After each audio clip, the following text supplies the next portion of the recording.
একদিকে কয়লা পাচার মামলা, অন্যদিকে সোনা পাপ্পু কাণ্ড। রাজ্যে পালাবদলের পরেই ফের জোড়া মামলায় সক্রিয় হলো কেন্দ্রীয় এজেন্সি ইডি।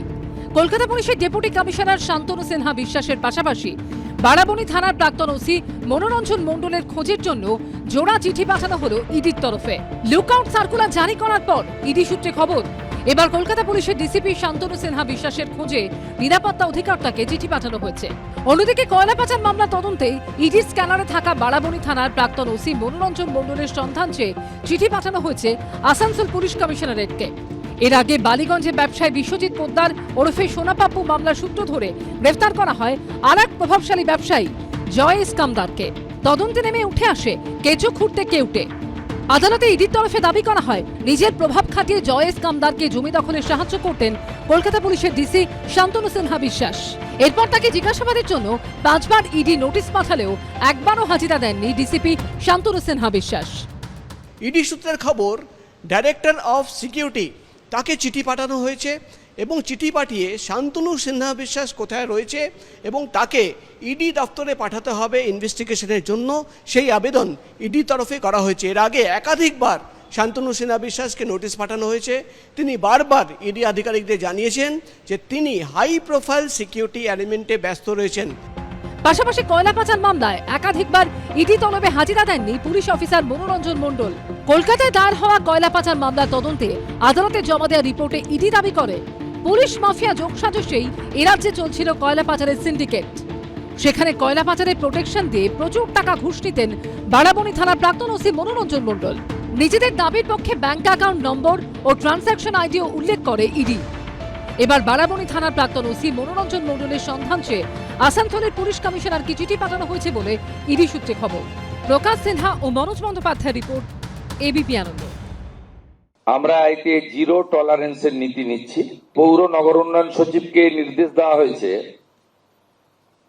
একদিনের মধ্যে ওই অবৈধ স্ট্রাকচার ভেঙে ফেলার জন্য।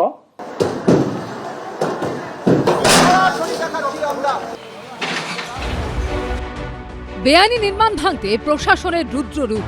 বদলের বাংলায় এবার নামলো বুলডোজার। বুধবার দুপুরে তিনতলা অগ্নিকাণ্ড নিয়ে কড়া বার্তা দেন মুখ্যমন্ত্রী শুভেন্দু অধিকারী। তার কয়েক ঘন্টা পরই অ্যাকশন। বেআইনি নির্মাণ ভাঙতে নামলো বুলডোজার। শুরু হলো অবৈধ নির্মাণ ভাঙার কাজ। বুলডোজারের ঘায়ে চুরমার হয়ে গেল বেআইনি নির্মাণ। একেবারে অ্যাকশনে এই মুহূর্তে বুলডোজার, এবং কলকাতায় বুলডোজার কিন্তু চলতে শুরু হয়ে গেল। এবং ইতিমধ্যে সিদ্ধান্ত হয়ে গেছে। হ্যাঁ, সিদ্ধান্ত হয়ে গেছে। এরকম এটা কি বেআইনি ভাবে? হ্যাঁ, টোটালটাই বেআইনি। আপনারা তো কেএমসি থেকে? না, আমাদের কেএমডিএ থেকে পাঠিয়েছি। এবং কেএমডিএ রয়েছে, কেএমডিএ আর কেএমসি যৌথ উদ্যোগে এগুলো হচ্ছে। অংশটা কিছু সিদ্ধান্ত টোটাল বাড়িটাই। মঙ্গলবার তিনজনের এই চামড়ার কারখানায় অগ্নিকাণ্ড কেড়ে নিয়েছে দুটি প্রাণ।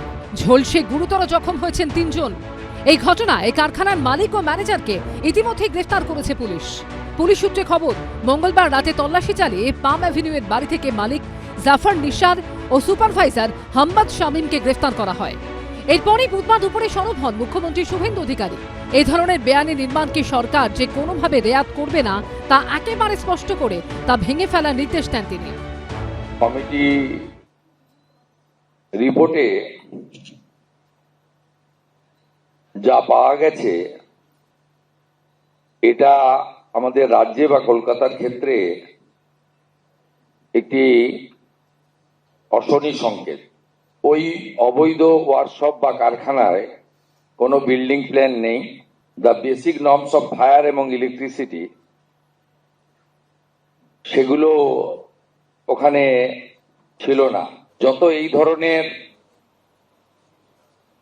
বিল্ডিং প্ল্যান স্যাংশন নেই, অবৈধ কারখানা আছে, বিশেষ করে কসবা, তিলজলা, মমিনপুর, ইকবালপুর সহ এই এলাকাতে,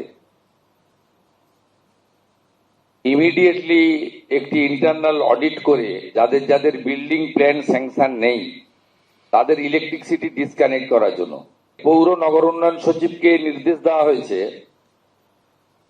একদিনের মধ্যে ওই অবৈধ স্ট্রাকচার ভেঙে ফেলার জন্য। মুখ্যমন্ত্রীর নির্দেশের পরই শুরু হয়ে যায় অ্যাকশন। কিছুক্ষণের মধ্যেই তিনতলায় পৌঁছে যায় পুলিশ ও পুরসভা। যে দুটি বহুতল বেআইনি বলে রিপোর্ট দেওয়া হয়েছে প্রশাসনের তরফে, সেই বেআইনি বহুতল ভাঙার আগে এইভাবেই রাস্তার মাঝ বরাবর প্রায় 1.5 মানুষ সমান গর্ত খুঁড়ে পেলোডারের সাহায্যে পানীয় জল সরবরাহের সংযোগ বিচ্ছিন্ন করা হলো দুটি বাড়ির। মাঝামাঝি অংশে থাকা যে বিদ্যুৎ সংযোগ, যে মিটার বক্স, মেন সুইচ রয়েছে, সেখানে মিটারের সংযোগ বিচ্ছিন্ন করে দেওয়া হয়েছে। খালি করে দেওয়া হয় বাড়িগুলি। অশান্তি এড়াতে মোতায়েন করা হয় কেন্দ্রীয় বাহিনীর জওয়ান ও বিশাল সংখ্যক পুলিশ।